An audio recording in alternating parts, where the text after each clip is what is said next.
Cargar una tareita. ¿Se acuerdan cuál era? Claro que no, porque si se acordaran, tendrían que decir, ¿la hiciste? Y no la hice, ¿verdad? La tarea era aprenderse las primeras 3 estrofas. ¿Vale? Entonces, vamos a hacer una cosa, vamos a hacer un pequeño repaso, a ver qué tal. ¿Alguien quiere nombrar, o sea, recitar la primera estrofa o yo escojo a alguien? Tú no te la sabes. María María. Había poquito que aprendí. ¿Alguien se sabe algo? ¿Cómo le hacemos? A ver. Muy bien. A ver, Mariolita, la primera. Vamos, te escuchamos. Ven y crea tu espíritu, mentes por física, simple su plena gracia, pues tú creaste y persona. Muy bien. ¿Alguien se aprendió algo de la segunda estrofa?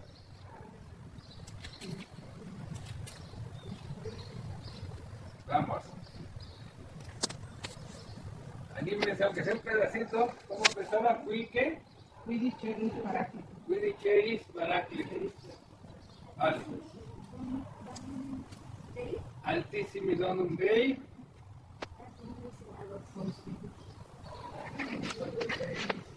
Bien.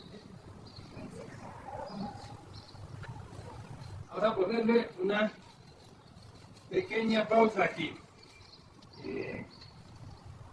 Vamos a retomarlo otra vez. ¿Vale?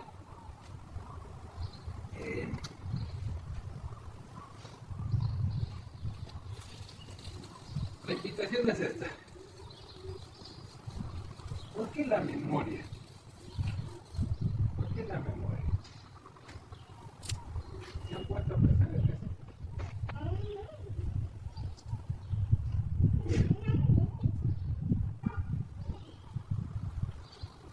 La memoria, la que nos permite recordar cosas, hay 2 maneras de recordar.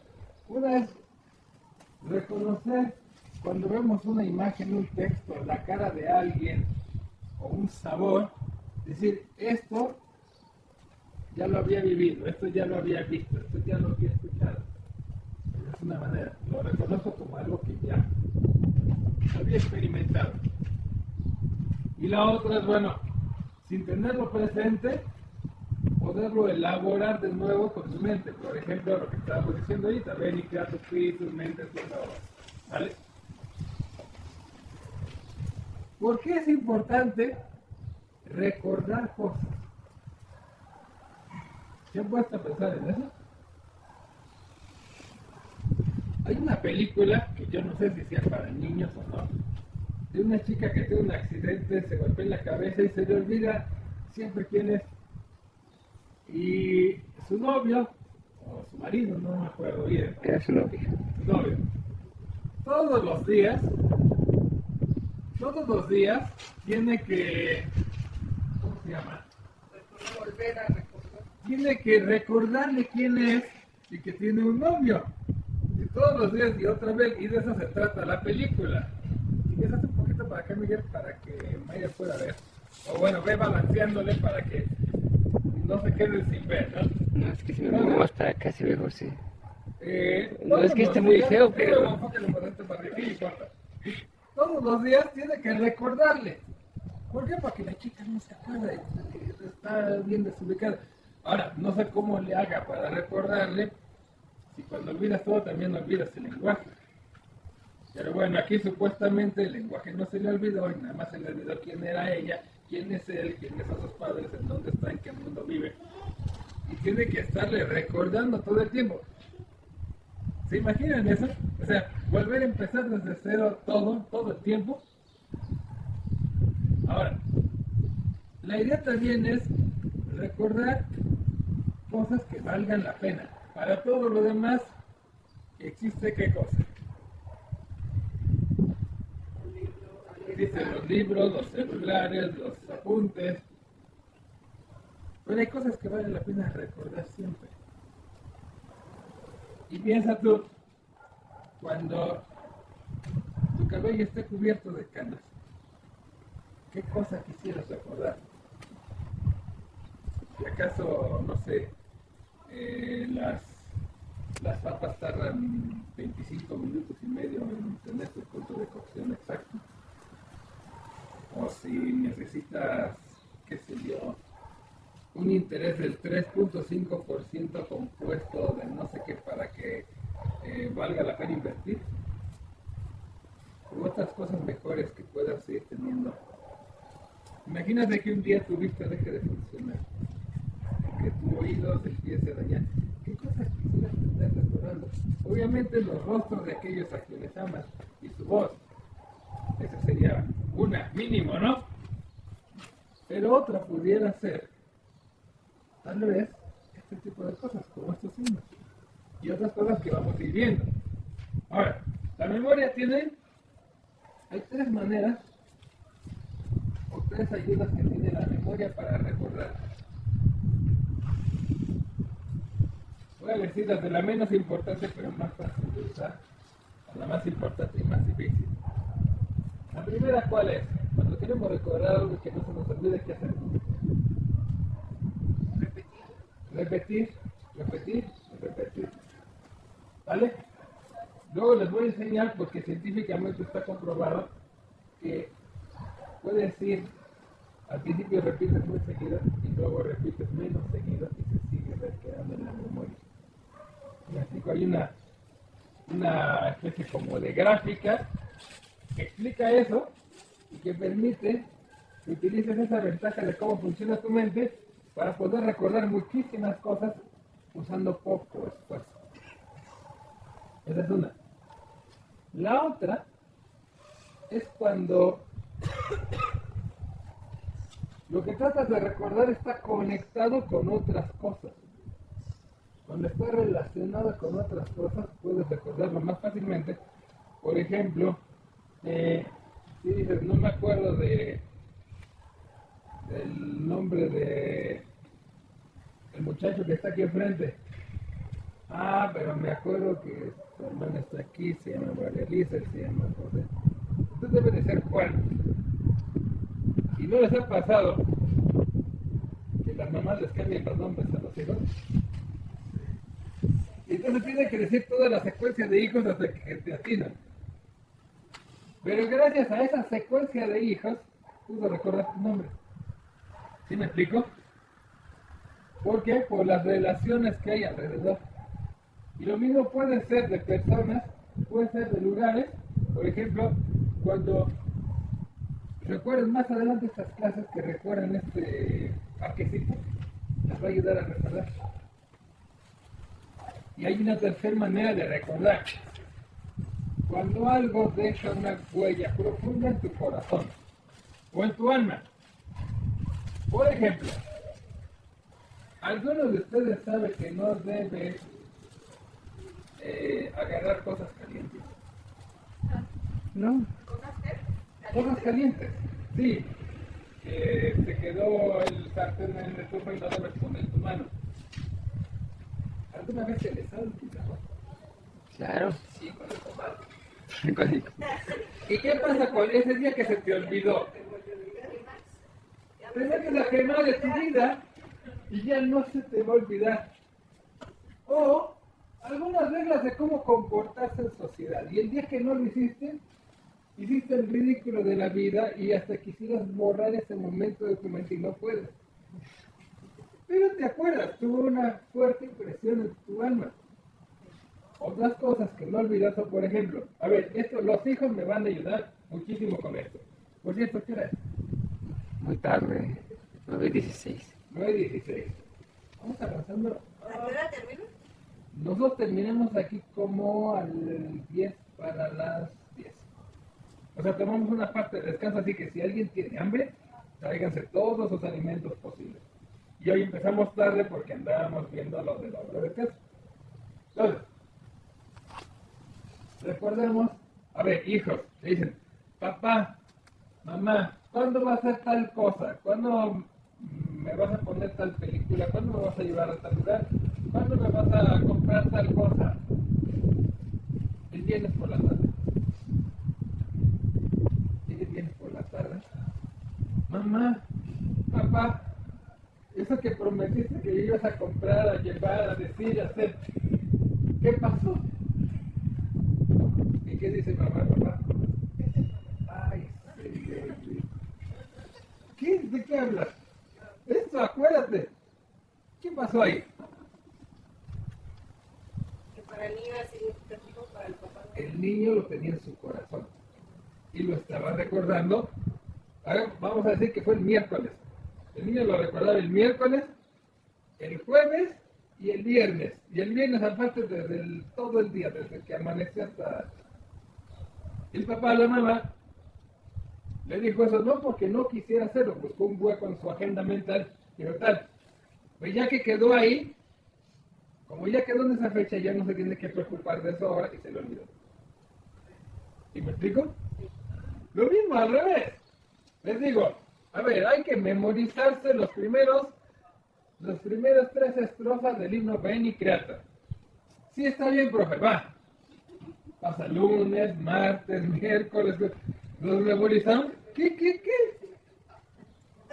¿Qué ocurre? Que dices, al otro viernes, falta mucho. Adiós, a otras cosas. Entonces, los 3 elementos son la repetición, la relación y la impresión en el alma. O bien el interés, no podemos hacer una cuarta. Una fuerte impresión por un lado y una cuarta, un interés o un deseo. ¿Vale? Entonces, esto les puede ayudar a recordarlo. Y sobre el deseo, espero que lo vayamos despertando con estas clases. También porque les va a ayudar a expresarse de una mejor manera.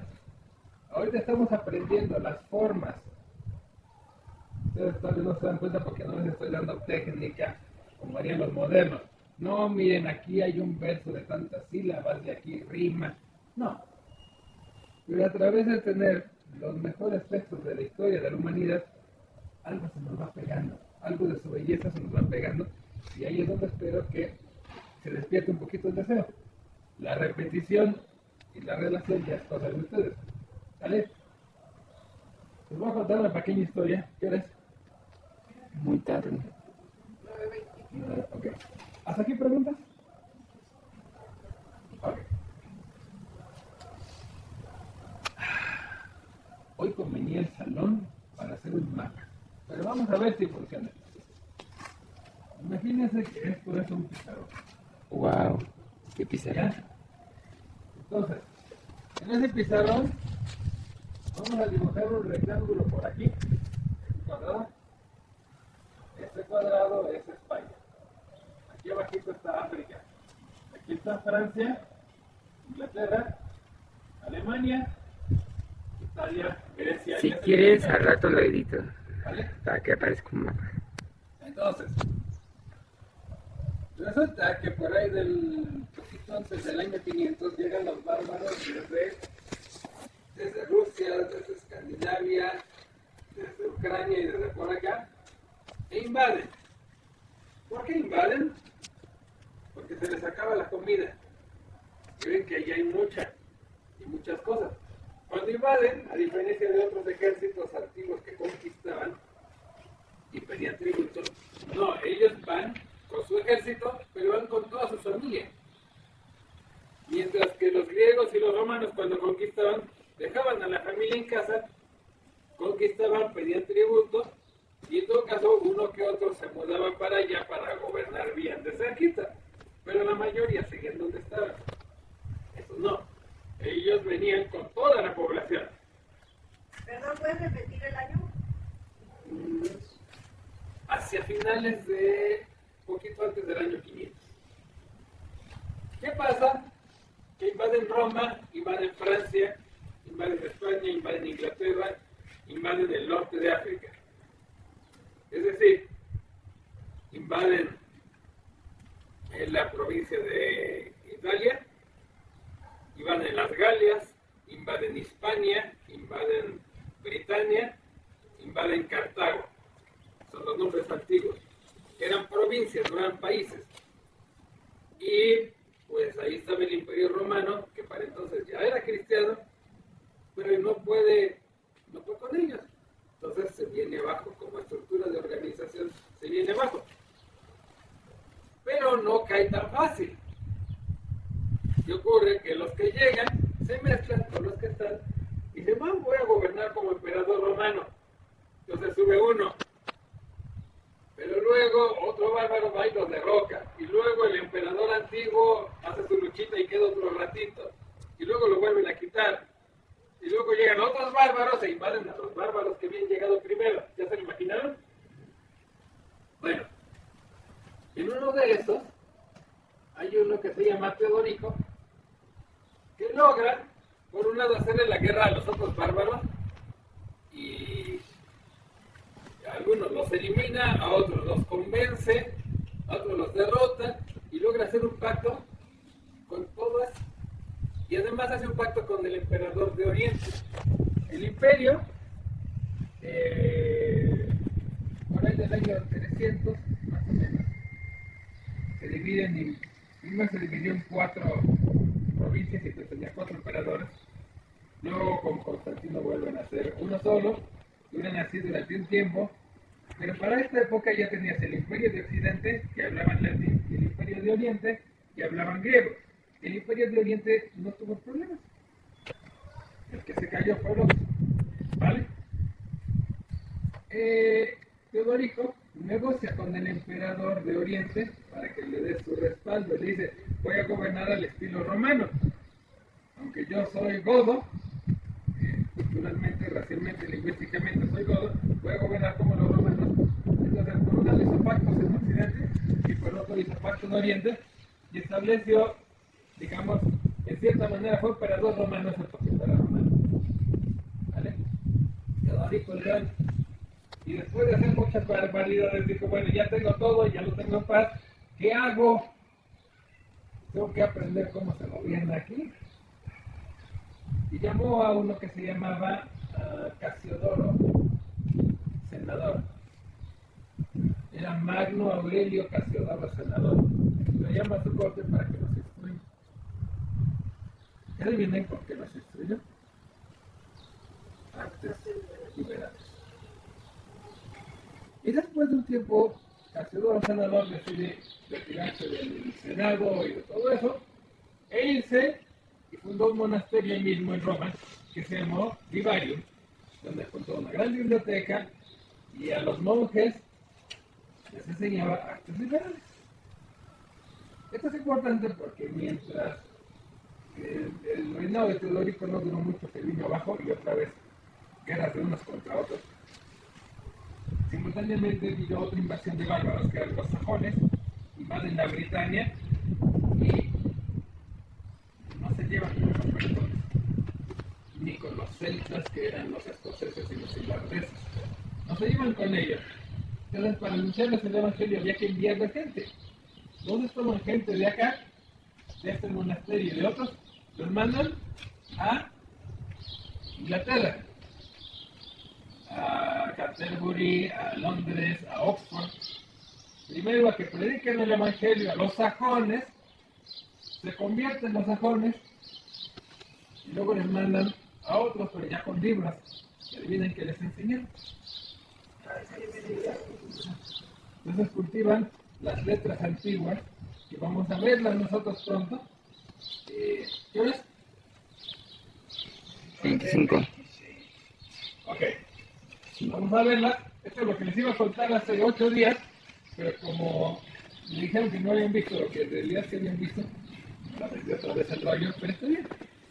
Que sigue pasando. Entonces, en Inglaterra, florece el pensamiento, florecen las artes liberales, florece el cultivo de la sabiduría, de la poesía, de la oratoria, de la gramática, de la interpretación bíblica. Se cultiva el latín, se cultiva el griego, el griego no tanto, pero es un poco. Se cultivan ahí. Y luego viene en Francia, surge otro parecido a Teodorico, aparece Vicente, uno de los que entra al monasterio en alguna parte de Inglaterra.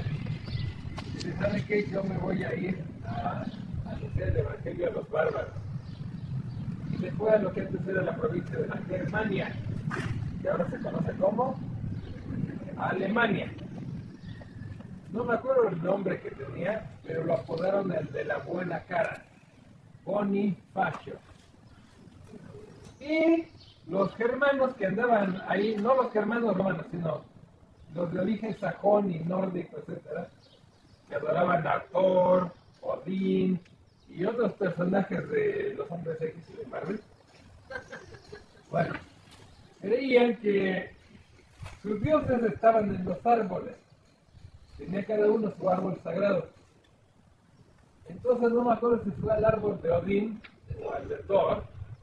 Y les dijo, yo voy a derrotar a sus dioses. No, no, te van a destruir. Sí, les voy a tirar su árbol y lo voy a derrotar. Y le dice, si lo intentas, él te va a fulminar con su rayo. ¿Se acuerdan que Thor tiene un martillo y lanza rayos? Y dice, a ver, agarra un hacha y ¡pum! Que tumba el árbol. ¿Y qué creen que pasó? No llegó Thor a fulminarlo con el rayo. ¿Qué dijeron ellos?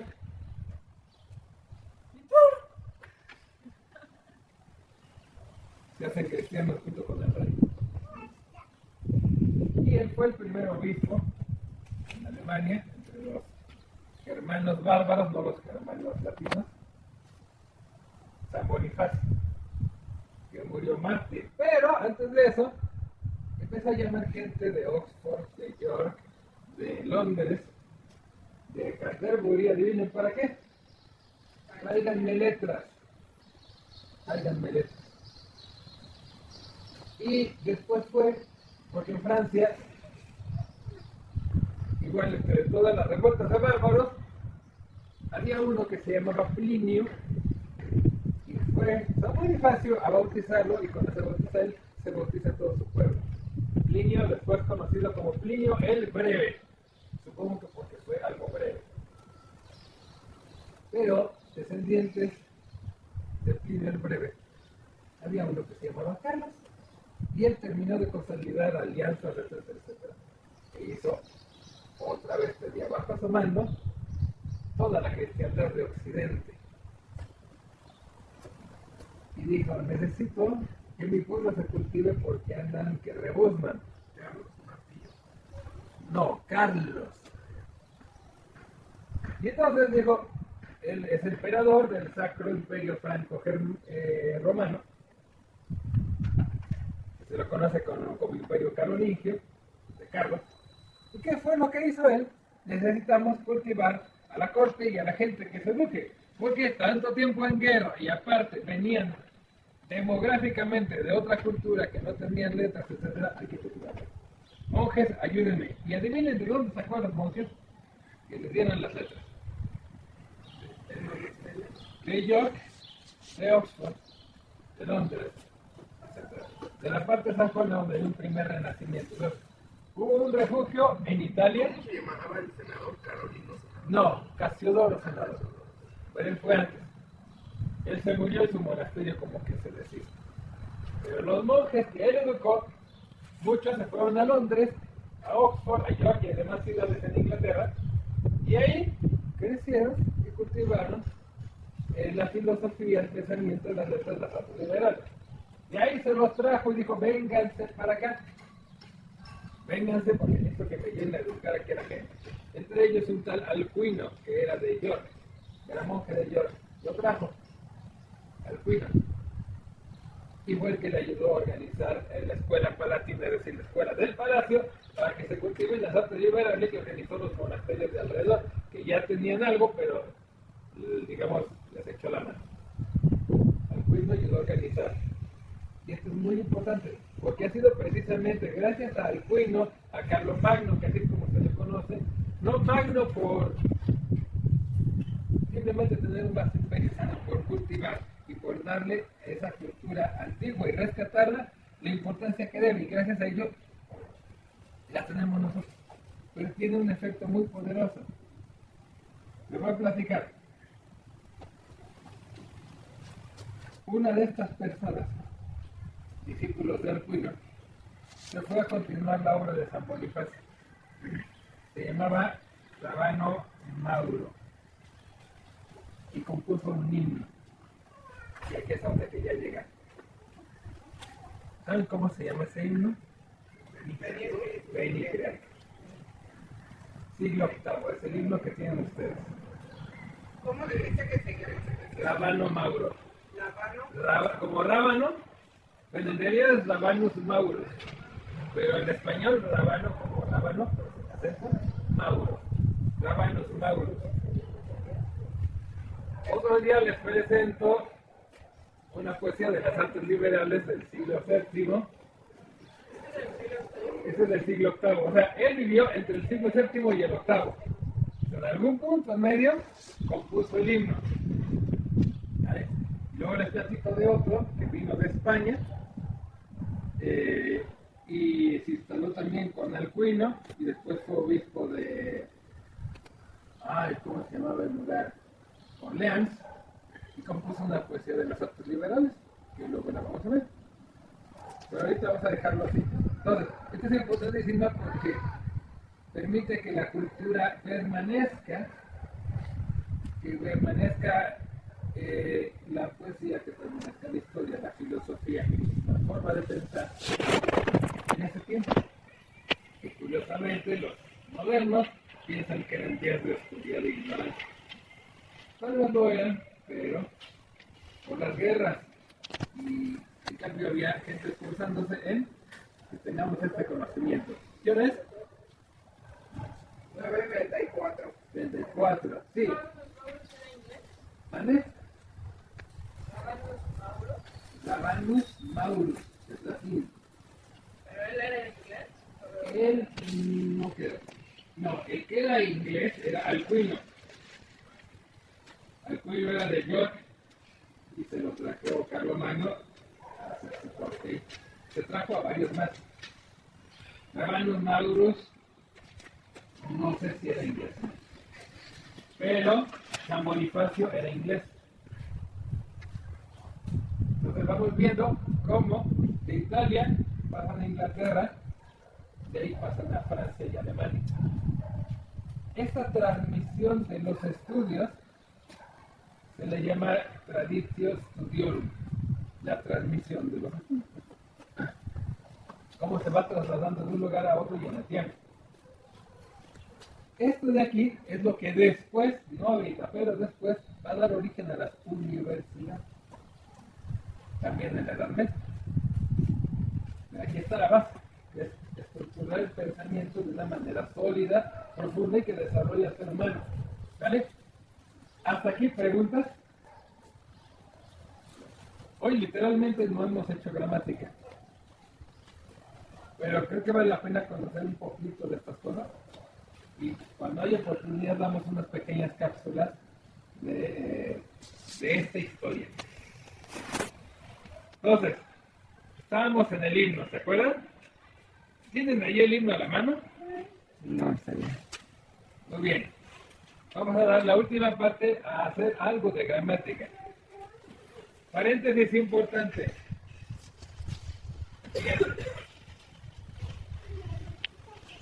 Ya se aburrieron, ¿verdad? Sí. Bueno. Si ya te casaste, ¿quieres pedirle a algún otro voluntario que grabe? No, no tienen derecho. Bueno. Son inferiores. No lo creo, son bastante superiores.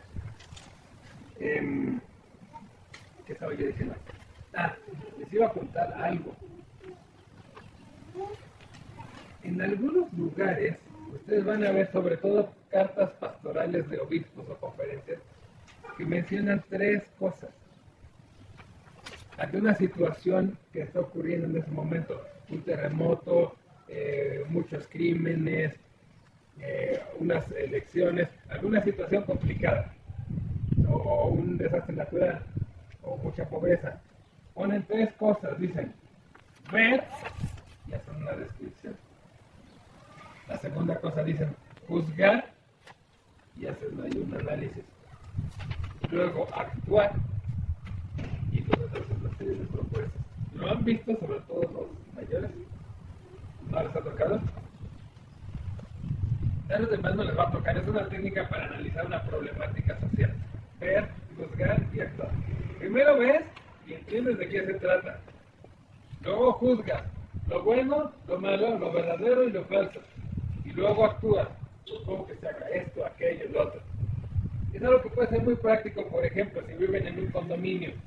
No, pues se acabó el agua y hay vecinos que no quieren pagar. Entonces, ver, no, esta es la problemática. Juzgar, no, que sí, que no. Actuar, o hay mucho chisme.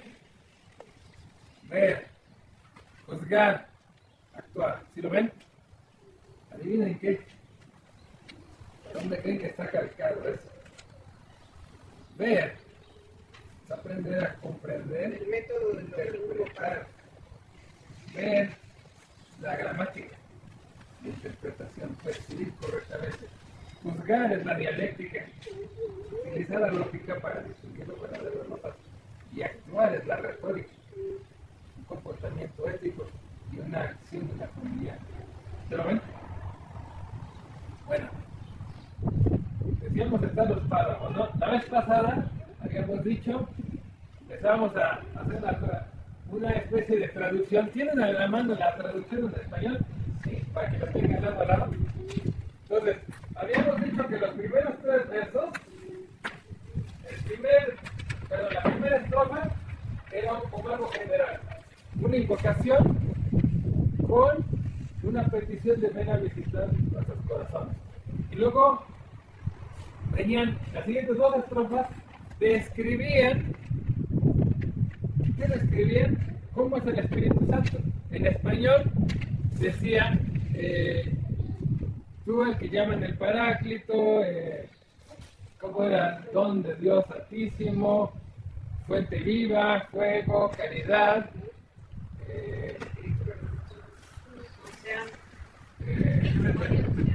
¿vale? Amor, unción espiritual, etc. ¿Vale? La tercera estrofa habla del don de 7 dones, que es el Espíritu Santo, que es la promesa del Padre. ¿Sí se acuerdan más o menos? Bueno, tú no, porque no habías estado, pero...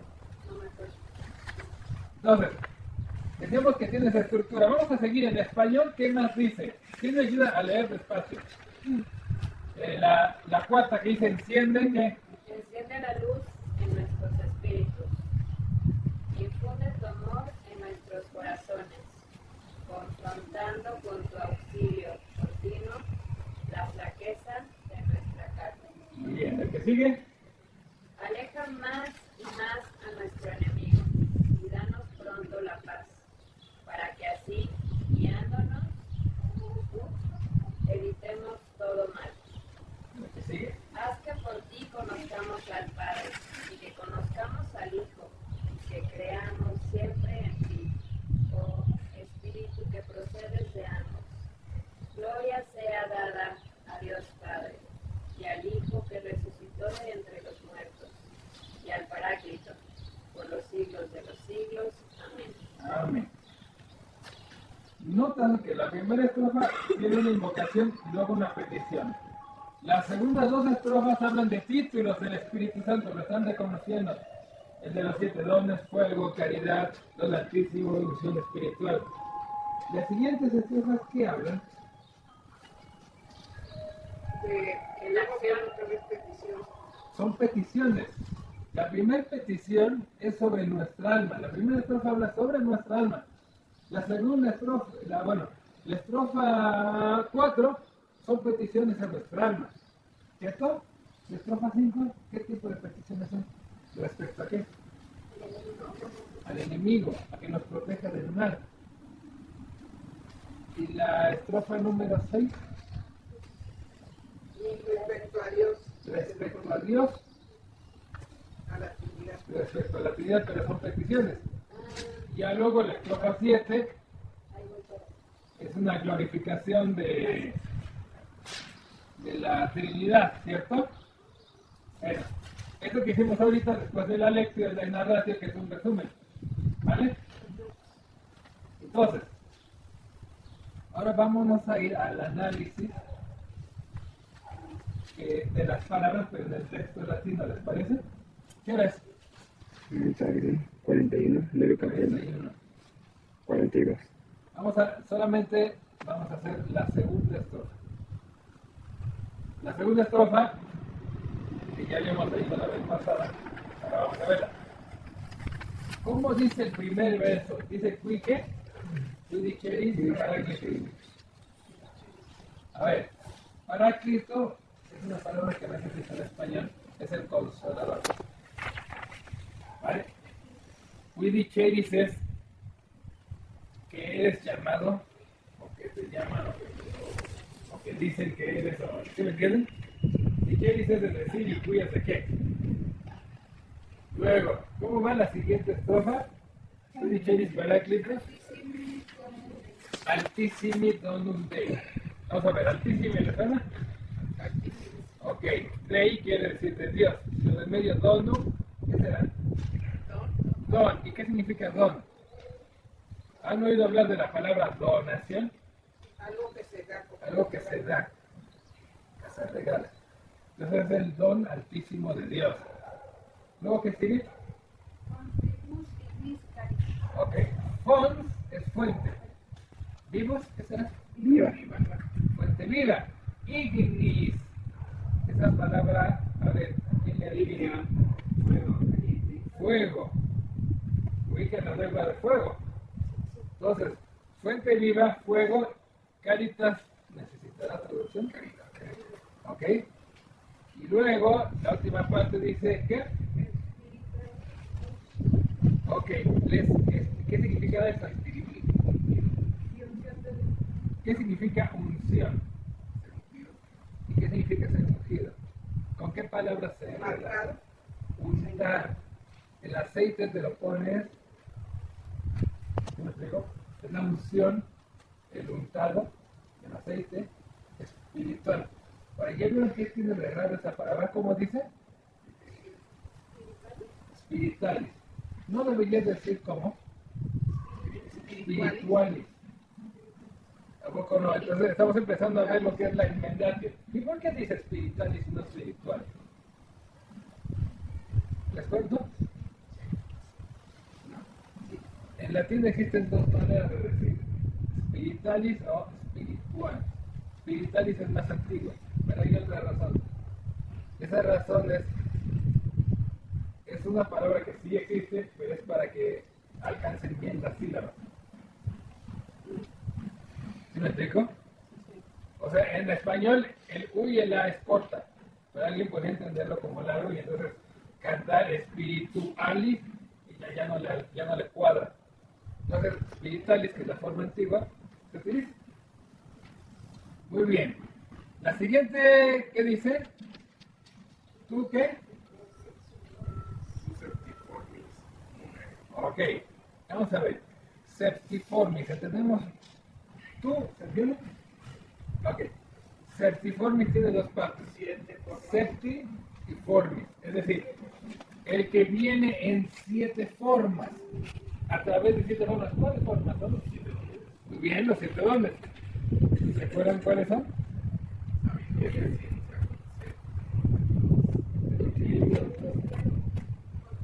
Fortaleza. Bien. Munere. ¿Qué será munere? Les voy a decir con qué se relaciona. ¿Han oído hablar de la palabra matrimonio? Y la palabra patrimonio. El munus significa aquello por lo cual se da algo. Ahora, aquello por lo cual se da algo tiene muchas maneras de hacer. Una es asunto de, otra es oficio o deber, y la otra es don o regalo. ¿Sí me explico? Por ejemplo, el matrimonio es asunto de qué, o por medio del cual se da qué cosa. ¿Les suena? ¿Qué cosa? Pues uno al otro. Matrimonio, munus, matri. Munus, por medio de lo cual, matri, ¿qué es? ¿A qué te suena? Madre. Maternidad, madre. La maternidad se se da a través del matrimonio. ¿Vale?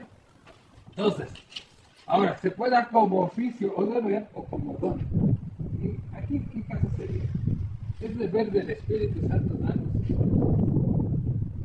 No, sino que Él es mediante el cual se nos dan estos 7 dones. ¿Sí me explico? Ese es el múnere. Luego, ¿qué dice la que sigue?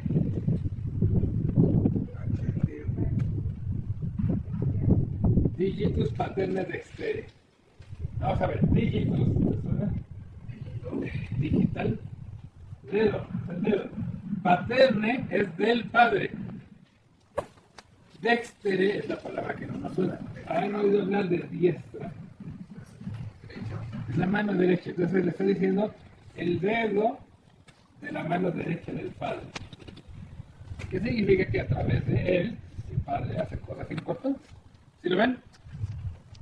Y la última parte que dice, sermone, ¿qué? Tu rite promisum patris. Tu rite promisum patris. Bonita. No se me vaya así. Cada quien, bueno, primero por familias y si hay más, pues a cada quien y pásenme nada más una. Esto que le estamos dando es el Beni Creator, pero con partitura, para que quien se anime a cantarlo pueda hacerlo fácilmente. Entonces dice, tu rite promisum patris. Tú, se entiende, rite, ¿a quién le suena rite? Rito.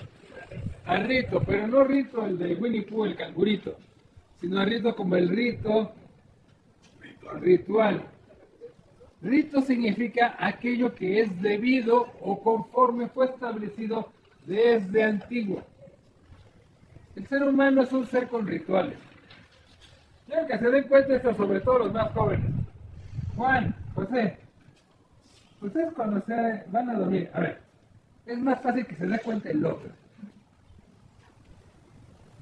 José, cuando Juan se va a dormir, ¿te has fijado si hace siempre las mismas cosas o siempre diferentes?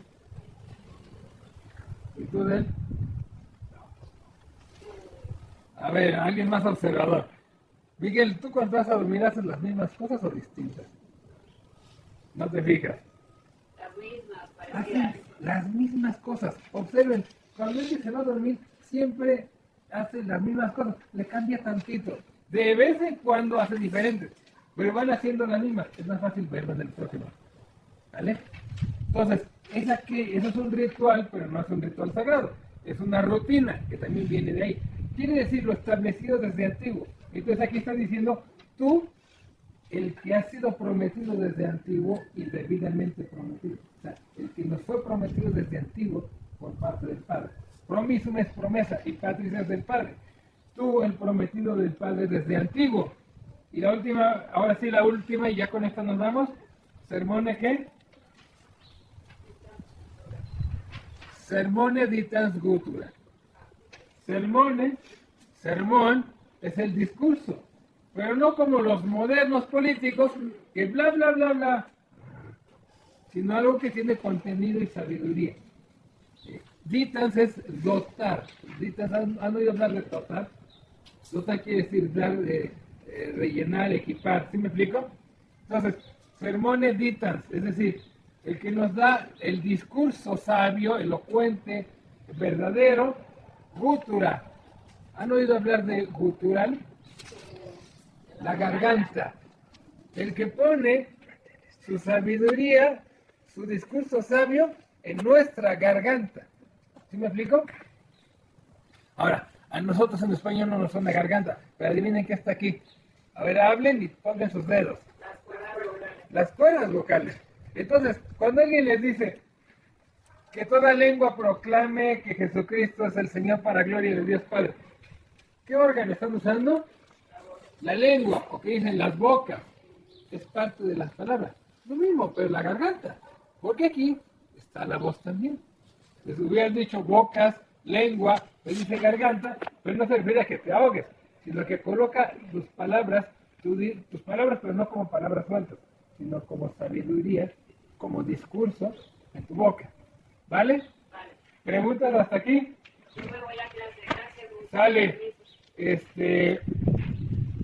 Bueno, ya hicimos 5 pasos, nuevamente, pero falta el consolidatio, que es recordar. Se queda lo mismo. Practicar las primeras 3 estrofas y nada más les digo lo último. Vamos a terminar de ver este himno, yo creo que en la siguiente clase. Y después vamos a pasar ya a otros textos, ¿vale? Entonces, no sé si tengan alguna otra pregunta. Bueno, ¿quieres? Son las 9:53. Muy bien. Bueno, terminamos con una oración. En nombre del Padre, del Hijo y del Espíritu Santo. Dios te salve María. Llena eres de gracia, el Señor es contigo. Bendita eres entre todas las mujeres y bendito es el fruto de tu vientre, Jesús.